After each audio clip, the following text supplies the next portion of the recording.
አብዛኞቻችን በ20ዎቹ ዕድሜያችን ውስጥ የሚጠቅመንን ነገር ሳይሆን ይጠቅመናል ብለን የምናስባቸውን ነገሮች ስናሳድድ እንከርማለን። ሰዎች ደስተኛ ናቸው፣ ሀብታም ናቸው፣ ጥሩ ህይወትን ነው እየኖሩ ያሉት ብለው እንዲያስቡን ነው የምንፈልገው። ስለዚህ የምናደርጋቸው ነገሮች እንዳለ ወደዚህ አሳምፕሽን የሚመራቸው ነገር ይሆናል። ለሰው መኖር የሚባለውን ነገር በ20ዎቹ በደንብ እናየዋለን፣ እንቀምሰዋለን፣ ደስተኛ ለመሆን እንሞክራለን፣ ብዙ ጊዜ ቅርም እንሰኛለን። በ20ዎቹ ዕድሜያችን ውስጥ ብዙ አይነት ነገሮችን እናያለን ማለት ይቻላል። 30ዎቹ ላይ ግን ጨዋታው ሙሉ ለሙሉ ይለወጣል።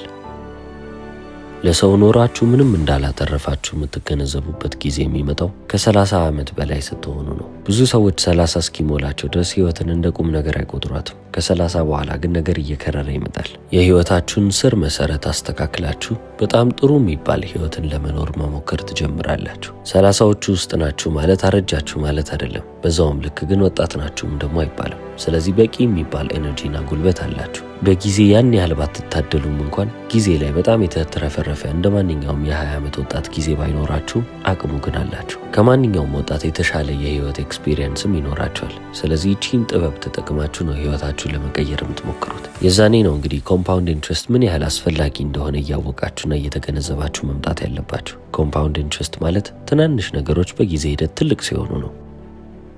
በየቀኑ የምናደርጋት ጥቃቅን የምትባለዋ ነገር ከጥቂት ዓመታቶች በኋላ ብዙ ውጤትን ይዛልን ትመጣለች። እኛም ህይወታችን የተትረፈረፈ እየሆነልን ይመጣል።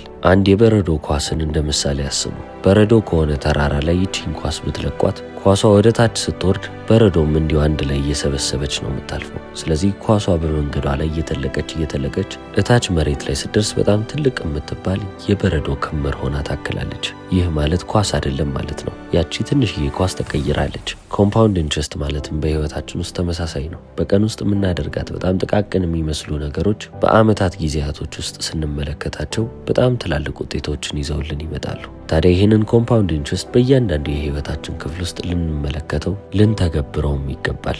አብዛኞቻችን በህይወት ስተን የምንቀረው ሶሳይቲ ወይንም ማህበረሰብ መኖር አለብህ ብሎ ያሰበኝ ህይወት ይሄ ነው ብለን እነሱ ያሉትን ስለምንከተል ነው። ህይወታችሁን እንዴት መኖር እንዳለባችሁ ከማንም ልትጠይቁ አይገባም። ህይወታችሁ የእናንተ ነው። ሰው ያለውን መሆን የለባችሁም። ሰው ይህንን ሁን ስላለኝ መሆን አለብኝም ብላችሁ አታስቡ። ለእናንተ ማተር የሚያደርገው ነገር ምንድን ነው? ዋጋ የምትሰጡትን ማንኛውንም ነገር ለማድረግ ዝግጁ መሆን አለባችሁ። ወደፊት የሞት አልጋችሁ ላይ ተኝታችሁ እንኳንም እነዚህን ነገሮች አደረግኩ ብላችሁ ልትናገሩ ይገባል። የማይቆጫችሁን ነገር አድርጋችሁ እናንተም የምትደሰቱበት ዋጋ የምትሰጡበት ነገር መሆኑን በደንብ አረጋግጡ። ይህንን ስታደርጉ ከጊዜያዊ ስሜት አልፋችሁ የወደፊት ህይወታችሁን ማሰብና በዛ ህይወታችሁ ላይ ምን እንዲኖር እንደምትፈልጉ እያሰላሰላችሁ ትመጣላችሁ። ያ ትክክለኛ ቦታችሁ ነው። ዲሌይድ ግራቲፊኬሽን የሚባለው ነገር ወይንም ደግሞ ደስታን ማዘግየት የሚባለው ነገር ትክክለኛ የህይወት እርምጃችሁ ሊሆን ይችላል። ታዲያ ከምን መጀመር አለብኝ? መሰረቴ ምንድን ነው ካላችሁ ፋይናንሻል ፍሪደም ወይንም ደግሞ የገንዘብ ነፃነት የሚባለው ርዕስ የመጀመሪያችሁ ቢሆን እላለሁ። ገንዘብ ለመስራት 30ዎቻችሁን የሚያክል ምንም አይነት ጊዜ ልታገኙ አትችሉም። በ20ዎቹ ብትጀምሩ በጣም መልካም ነው። ካልሆነ ግን 30ዎቻችሁ በጣም ለእናንተ አስፈላጊ ሊባሉ ይችላሉ። ጊዜ አለ፣ ማቹሪቲ ወይንም ብስለት አለ፣ አቅም አለ፣ እውቀት አለ። እነዚህን አራቱን ነገሮች አንድ ላይ አድርጋችሁ ለራሳችሁ የሆነ ነገር ማስቀመጥ መቻል አለባችሁ። ሁሉም ነገር ከሴቪንግስ ይጀምራል። ነገር ግን ህይወታችሁን በሙሉ ሴቭ አድርጋችሁ ለፉ ልል አልችልም። የምትቆጥቡት ገንዘብ ኢንፍሌሽንን እየበለጠ የማይሄድ ከሆነ እናንተን አይጠቅማችሁም። የቆጠባችሁት ገንዘብ በኢንፍሌሽን እየተበላ ወይንም ደግሞ የመግዛት አቅሙን እያጣ ሲመጣ የበለጠ እየደከመ ይመጣባችኋል። ስለዚህ ገንዘባችሁ መስራት አለበት እንጂ መቀመጥ የለበትም። ለጡረታ የሚሆን ገንዘባችሁን አዘጋጁ ማለት ምን ማለት ነው ታዲያ? ገንዘባችሁ ለእናንተ በእናንተ ፋንታ ሊሰራላችሁ ይገባል ማለት ነው። ወደ ኢንቨስትመንት የምትገቡት ደግሞ ሲጀምርም ገንዘቡ በእጃችሁ ላይ ካለ ነው። አንድ ሰው ከአክቲቭ ወደ ፓሲቭ ኢንካም ሊያልፍ ይገባል። አክቲቭ ኢንካም ማለት አንድ ሰው ሰርቶ የሚያገኘው ገንዘብ ወይንም ገቢ ማለት ነው። አንድ ተቀጣሪ ካለ ያ ሰው የሚያገኘው ገቢ ጊዜውን ተጠቅሞ ጉልበቱን ተጠቅሞ ስለሆነ አክቲቭ ኢንካም ይባላል። ነገር ግን ቤቷን የምታከራይ አንዲት እናት ካለች ምንም እንኳን ብቸኛዋ ገቢዋ እሱ ቢሆንም ያ ኢንካም ፓሲቭ ኢንካም ይባላል። እሳቸው ቢሰሩም ባይሰሩም ያ ገንዘብ መምጣቱ አይቀርም። በእሳቸው ፋንታ እየሰራላቸው ያለው ያቆሙት ወይንም የሰሩት ቤት ነው።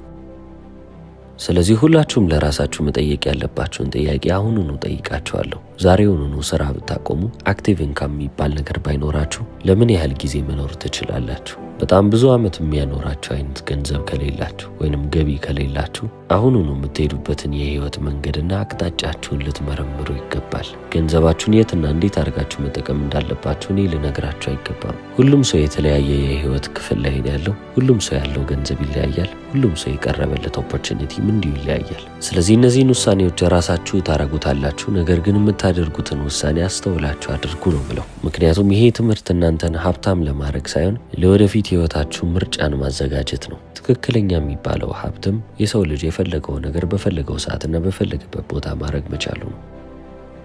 ስለዚህ ማን ነው የሚጦራችሁ? ማን ነው ገንዘቡን የሚሰጣችሁ? ማን ነው የሚያበላችሁ? ማን ነው የሚያለብሳችሁ? ማን ነው የሚያኖራችሁ? እድሜያችሁ 60-65 ከሆነ በኋላ ሰውነታችሁ ከደከመ በኋላ ስለ እናንተ የሚያስብላችሁና እናንተን የሚያኖራችሁ ማን ነው? መልሳችሁ ማንም ከሆነ አሁኑኑ ለራሳችሁ መፍትሄ ልታዘጋጁ ይገባል። አለበለዚያ በሰው እጅ ላይ መውደቃችሁ ነው። ይህንን ህይወት ደግሞ ማንም ሰው ይፈልጋል ብዬ አላስብም። ከራሳችሁ በላይ ስለ እናንተ የሚያስብላችሁ ማንም ሰው የለም። ይህንን ተገንዘባችሁ የራሳችሁን የገንዘብ ህይወት ገና ከአሁኑ መስመር ልታስይዙና መሰረቱን ልታሳምሩት ይገባል። በኋላ ጊዜና አቅም ካጣችሁ ነገሮች የበለጠ ውስብስብ ይሆኑባችኋል። ወደ ሁለተኛው አስፈላጊ ነገር እንለፍ። ምን አይነት ስራ ነው መስራት ያለባችሁ? ምን አይነት ስራ ውስጥስ ነው የተሰማራችሁት? ሙያችሁ ምንድን ነው? በ20ዎቹ ዕድሜያችን ውስጥ ብዙዎቻችን በጣም ታዋቂ የሚባሉ ድርጅቶች ውስጥ መስራት እንፈልጋለን። ጥሩ የሚባል ባንክ ውስጥ አሪፍ የሚባል ቦታ ካገኘን እንግዲህ ማንም ይችለን የለም። እኔ የዚህ ነገር አስተዳዳሪ ነን ብለን ማሰብ ወይንም ደግሞ ለሰዎች ይህንን ማሳወቅ ልምዳችን ነው። አሁን ግን መንገዱን መቀየር አለብን። በሙያችን ውስጥ ስኬት ማለት ለኛ ምንድን ነው? ይህንን ለራሳችን መመለስ ያለብን ጥያቄ ነው። የሰውን ልጅ አስተያየት እዚህ ውስጥ ካስገባን ህይወታችንን በእነሱ መስፈርት ነው የምንሄደው። ስለዚህ በራሳችን መስፈርት መኖር የምንፈልግ ከሆነ በስራ ህይወቴ ውስጥ ስኬት ማለት ምን ማለት ነው የሚለውን ጥያቄ መመለስ መቻል አለብን። ስራችሁን ስትሰሩ በታይም ወይንም በጊዜ ሊሚትድ መሆን ትፈልጋላችሁ ወይስ እንደፈለጋችሁ ነው መስራት የምትፈልጉት? ከሰዓት በላይ ደግሞ ለእናንተ ተጽዕኖ ወይንም ኢምፓክት ያሳስባችኋል? ከነዚህ ከሁለቱም የተሻለ የሚያሳስበኝ ክሪኤቲቪቲ ነው ብላችሁ ታስባላችሁ? ወይንስ ዋናው ነገር ለእናንተ ገቢያችሁ ነው? እኔ ዋጋ የምሰጣቸው ነገሮች እነዚህ ናቸው ብላችሁ አስፍሩና በነዛ ነገሮች ላይ ተንተርሳችሁ ህይወታችሁን ለመኖር ሞክሩ። የሆነ የምትጠብቁት ዩኒቨርሳል መልስ ካለ ምንም አይነት መልስ የለም። ይህ ማለት ለሁሉም ሰው ትክክል የሆነ ነገር የለም። ለእናንተ ግን ትክክል የሆነ ነገር ታገኛላችሁ። ምክንያቱም ጥያቄውን የምትጠይቁት እናንተ ናችሁ፣ መልሱም ያለው እናንተ ጋር ነው። አንድ ማድረግ የምትችሉት ነገር ግን አለ። በእናንተ ዘርፍ ውስጥ የተሰማሩ ሰዎችን ተመልከቷቸው። እስቲ እናንተ ከ10 ዓመት በኋላ ምን ልትመስሉ እንደምችሉ በዛ ስራ ዘርፍ ውስጥ 10 ዓመታትን ያሳለፉ ሰዎችን ተመልከቷቸው። ህይወታቸው ምን ይመስላል? መጨረሻችሁ እንደነሱ እንዲሆን ትፈልጋላችሁ ወይ? ህይወታቸውን ስትመለከቱ የሚያስቀና ነው? እንደነሱ መሆን አለብኝ ብላችሁ የምታስቡት ህይወት ነው? በስራቸው ደስተኛ ናቸው? በህይወታቸው ረክተዋሉ? ጥሩ ገንዘብን እያገኙ ነው? ለራሳቸውስ ለሌሎች ለሚወዷቸው ሰዎች ተርፈዋሉ? ያሳደሩት ተጽዕኖስ እናንተ ማሳደር ከምትፈልጉት ተጽዕኖ ጋር እኩል ነው? እነዚህን ሁሉ ነገሮች ልብ ልትሉና ልታስተውሉ ይገባል። ምክንያቱም የወደፊት ማንነታችሁ ቁጭ ብሎ አሁን የምትመርጡትን ምርጫ እያየ ነው። ጊዜውና ገንዘቡ ጉልበቱን ባላችሁ ጊዜ ካልኩሌትድ የሆኑ ሪስኮችን እየወሰዳችሁ ህይወታችሁን እንደምንም ለማሻሻል መወሰን አለባችሁ። የሰው ልጅ የህይወቱ መጨረሻ ላይ ብዙ ቁጭቶቹን ሲናገር አብዛኞቹ ቁጭቶች የሚነሱት ይህንን ነገር ምን ነው ባላደረግኩ ኖሮ ከሚል ነገር ሳይሆን ምን ነው ይህንን ነገር አድርጌው ቢሆን ኖሮ ከሚል ነው። ደፍረን ገብተን ከወደቅንባቸው ነገሮች በላይ ፈርተን የራቅናቸውና የሸሸናቸው ነገሮች በኋላ መልክ ቀይረው ጸጸት ይሆኑብናል። ስለዚህ 30ዎቹ ዕድሜያችሁ ውስጥ እናንተ እንደ ትልቅ ሰው ነው የምትቆጠሩት። በተጨማሪም ደግሞ የሰው ልጅ እናንተን ለማመን ችግር የለበትም። ይህንን ኦፖርቹኒቲ ወስዳችሁ ህይወታችሁን ለማሻሻል ለራሳችሁ የወደፊት ህይወት በቂ የሚባሉ ምርጫዎችን ልታስቀምጡ ይገባል። አሁን የምትሰሩትን ስራ ማትወዱ ከሆነ እናንተ እዛ ስራ ላይ በቆያችሁ ቁጥር የበለጠ የራሳችሁን ኤነርጂ ወይንም አቅማችሁን ጉልበታችሁን ድሬን እያረጋችሁ ነው። ያ ስራ እናንተን እየመጠጣችሁ ነው የሚወጣው። ነፍሳችሁ ትጨነቃለች። ምክንያቱም ለገንዘባችሁ ወይንም ደግሞ ኪራይ ለመሸፈን ልጅ ለማሳደግ ብቻ ብላችሁ የያዛችሁት ስራ ነው። ያንን ስራ ማቆም ባትችሉ እንኳን ጎን ለጎን የምትወዱትን ወይንም ነፍሳችሁን የሚሞላላችሁን የሆነ ነገር ብትጀምሩ ይሻላል። ከስራ መልስ በየቀኑ አንዳንድ ሰዓት ሁለት ሰዓት እዚህ የምትወዱት ነገር ላይ እያሳለፋችሁ ያንን ነገር ወደ ገቢ መቀየር መቻል አለባችሁ። በምትወዱት ነገር ላይ ገቢ እያገኛችሁ ስትመጡ የዛኔ የማትወዱትን ስራ ትተውትና በዚህ ነገር ላይ ስኬል እያደረጋችሁ ትመጣላችሁ። የምትወዱት ነገር ላይ ደግሞ ስኬታማ መሆን ያን ያህል አይከብድም።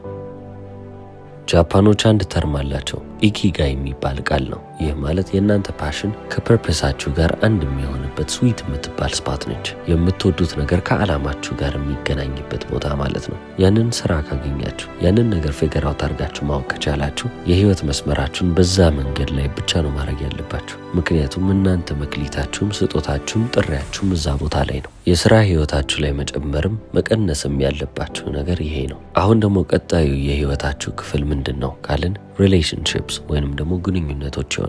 ከሰዎች ጋር ያለን 30 ዓመት ሲሞላን ብዙ የመሰረትናቸው ግንኙነቶች አሉ። ጓደኞች፣ ዘመዶች፣ ወዳጆች፣ የሥራ አጋሮች። አንዳንዶቹን ፈልገን ያመጣ ነው፣ ሌሎቹን ደግሞ የህይወት መስመር ያገናኘን ነገሮች አሉ። በተጨማሪም ደግሞ ሳንፈልጋቸው ግን በሁኔታዎች ምክንያት የመጡብንም ግንኙነቶች ይኖራሉ። አሁን በዚህ የህይወት ክፍላችሁ ውስጥ የኛ የምንሰራው ስራ ኪዩሬሽን ይባላል ወይንም ደግሞ ማጥራት። ጥናቶች እንደሚያመለክቱት ከሆነ ለሰው ልጅ ደስታ ትልቁን ቦታ የሚይዙት በጣም ቅርብ የሚባሉ ወይንም ጥብቅ የሚባሉ ግንኙነቶች ናቸው ይላል። ከገንዘብም ከምናሳካቸውም ነገሮች በላይ በህይወታችን ውስጥ የምንመሰረታቸው ግንኙነቶች በህይወታችን ከምናገኘው ደስታ ላይ ትልቁን ክፍል ይመዝናሉ። ዓለማችን ላይ አሉ ከሚባሉና ከተከበሩ ዩኒቨርሲቲዎች ውስጥ መካከል አንደኛው ሃርቫርድ ነው። ለ80 ዓመት የሰራው ጥናትም ነበር። እስከ 50 ዓመታቸው ድረስ በጣም ጥሩ ግንኙነት የነበራቸው ጥብቅ የሚባል ግንኙነት የመሰረቱና በሚወዷቸው ሰዎች የተከበቡ ሰዎች 80 ዓመት ላይ ሲሞላቸው ከሌሎቹ የ80 ዓመት አዛውንቶች የተሻለ ጤና ላይ ያሉ ሰዎች ናቸው። ስለዚህ የሁላችንም ሶሻል ላይፍ ወይንም ማህበራዊ ህይወት የሞታችን መንስኤ ወይንም ደግሞ የመኖራችን የመደሰታችን ምክንያት ሊሆንም ይችላል። ብዙ ጊዜ ወጣትነት ካለፈ በኋላ 25፣ 26፣ 27 እያለ 30 ካለፈ በኋላ ጓደኞቻችሁን እያጣችሁ ትመጣላችሁ። እያነሱ ይመጣሉ። ሁሉም ሰው ወደ ራሱ ህይወት እየዞረ ይመጣል። በዛ ሰዓት ታዲያ እነዚህ የፈራረሱ ግንኙነቶቻችሁን እንደምንም ብላችሁ መልሱ እያልኩ አይደለም። ነገር ግን ከቀሩት ጓደኞቻችሁ ጋር እንዴት የሚባል ጣፋጭ ጊዜን ማሳለፍ እንዳለባችሁ ማወቅ አለባችሁ ነው ብለው። እነዚህ ጊዜያቶች ደግሞ የሚመጡት አንድ ሰው ለአንድ ሰው ማሰብ ሲችል፣ መቻቻል ሲኖር፣ መዋደድ ሲኖር፣ ከምንም ነገር በላይ መተባበርና መከባበር በመካከላቸው ሲኖር ነው። ስለዚህ የምትወዷቸውን ሰዎች እንዴት ማስደሰት እንዳለባችሁ ማወቅ አለባችሁ። አንድን ሰው የምታናገሩበት መንገድ ሌላኛውን ጓደኛችሁን የምታናገሩበት መንገድ አይደለም። እያንዳንዱን ሰው ለብቻ ልታጠኑ ይገባል። ወዳጆቻችንን እና ጓደኞቻችንን ችላ የምንልበት ዕድሜ 30ዎቻችን ነው። ለምን ሲባል በህይወት ቢዚ ነን፣ አይመቸንም እንላለን። የምናደርጋቸውን ነገሮች ግን ልብ ብንል ብናስተውል ብዙ በማይረቡ ነገሮች ወይንም በማይጠቅሙን ተግባሮች ተሳስረን ቁጭ ያለን ሰዎች ነን። ምን ያህል ጊዜ ነው ቲክቶክ ላይ ቁጭ የምንለው? የስልካችንን ስክሪን ታይም እንመልከተው። ምን ያህል ጊዜ ነው ስልካችን ላይ እያጠፋን ያለነው? በጣም ብዙ ሰዓት እኮ ነው። ከዛ ላይ ቀንሰን ለምንወዳቸው ሰዎች ብናካፍል ብዙ ነገሮችን ማትረፍ እንችላለን።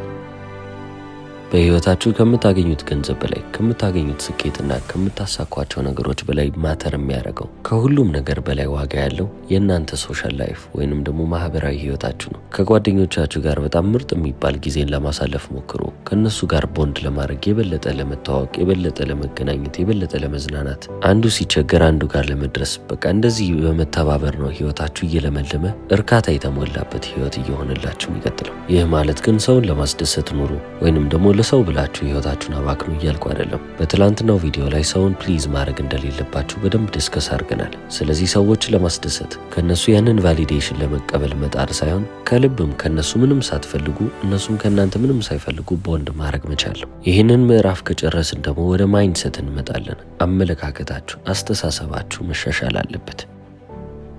ብዙ ጊዜ በ20ዎቹ ዕድሜያችን ውስጥ አይምሯችን ፊክስድ ነው። ማይንድሴታችን የሆነች ነገር ላይ ብቻ ነው ቁጭ ያለው። በ30ዎቹ ዕድሜያችን ውስጥም እነዚህ ነገሮች የምንለውጥባቸው ጊዜ ላይ እንደርሳለን። ማንኛውም የማይጠቅማችሁን እምነት አውጥታችሁ ብጥሉት ይሻላል። እዚህ ሀገር ውስጥ የሰረቀ ብቻ ነው ሀብታም የሚሆነው የሚል እምነት ካላችሁ ይህ እምነት እናንተን በምንም አይነት መንገድ ሊጠቅማችሁ አይችልም። አንድ ነገር ከልቤ ከፈለግኩትና ለዛ ነገር ጠንክሬ ከሰራው አገኘዋለሁ የሚል ሀሳብና እምነት ካላችሁ ይህ እምነታችሁ እናንተን የሚጠቅም እምነት ይሆናል። ማይንድሴት ሽፍት ማለትም ደግሞ ይህ ነው። በቃ ፓራዳይማችሁን መለወጥ መቻል አለባችሁ። እምነቴ ነው ሀሳቤ ነው ብላችሁ የምትይዙት ነገር እንዳለ የሚጠቅማችሁ ብቻ መሆን ያለበት፣ አለበለዚያ ቆርጣችሁ ማውጣት። እምነታችሁ እናንተን እየጠቀማችሁ ወይንም እያሳደጋችሁ ካልሆነ እያሰራችሁና ወደኋላ እያስቀራችሁ ነው። እምቢ ማለትንም ደግሞ መልመድ መቻል አለባችሁ። እምቢ ስትሉ ምክንያት ማቅረብ የለባችሁም። የጥፋተኝነት ስሜትም ሊኖር አይገባም። በሼም እሺ ልትሉ አይገባም። እናንተ ያንን ነገር ካልፈለጋችሁ አልፈለጋችሁም ነው። እንዳልፈለጋችሁ ትናገራላችሁ። ከዛ መሄድ ነው። የማይጠቅሟችሁን ግንኙነቶች ቆርጣችሁ መጣል አለባችሁ። የማይጠቅሟችሁን ሰዎች ማስወገድ መቻል አለባችሁ። ሕይወታችሁ በማይረቡ ሰዎች ሊሞላ አይገባም። ሃርሽ ሊባል ይችላል፣ ወይንም ደግሞ እንደዚህ አይነት ምክርስ ትንሽ ከበደ ልትሉ ትችላላችሁ። በሕይወት ግን ሁሉንም ሰው አዝላችሁ መሄድ አለባችሁ ማለት አይደለም። የማያስፈልጋችሁን ሰው ቆርጣችሁ መጣል አለባችሁ። ትቶ ማለፍ የሚባል ነገር አለ። መጀመሪያ እናንተ ለራሳችሁ ስትሆኑ ነው ለሰው የምትሆኑት። ለነዛ ሰዎች መሆን የምትፈልጉ ከሆነ፣ መትረፍ የምትፈልጉ ከሆነ መጀመሪያ እነሱን ትታችሁ ማለፍ መቻል አለባችሁ። እናንተ ሲሞላላችሁ ነው ለእነሱ እንዲሞላ የምትሞክሩት። እናንተም ጎሎባችሁ እነሱም ጎሎባችሁ ሁለት ችግረኛ እኩል አይሄድም። ይህ ማለት ሜንታሊ፣ ኢሞሽናሊ እና ፊዚካሊ በሁሉም የህይወት አቅጣጫችሁ እናንተ የተትረፈረፋችሁ ስትሆኑ ነው ለሰዎች መትረፍረፍን እያባዛችሁ የምትሄዱት። በ30ዎቻችሁ ዕድሜያችሁ ውስጥ እነዚህን ነገሮች ልብ በሉ። እስከ መጨረሻው ስለተከታተላችሁ አመሰግናለሁ። ቻው።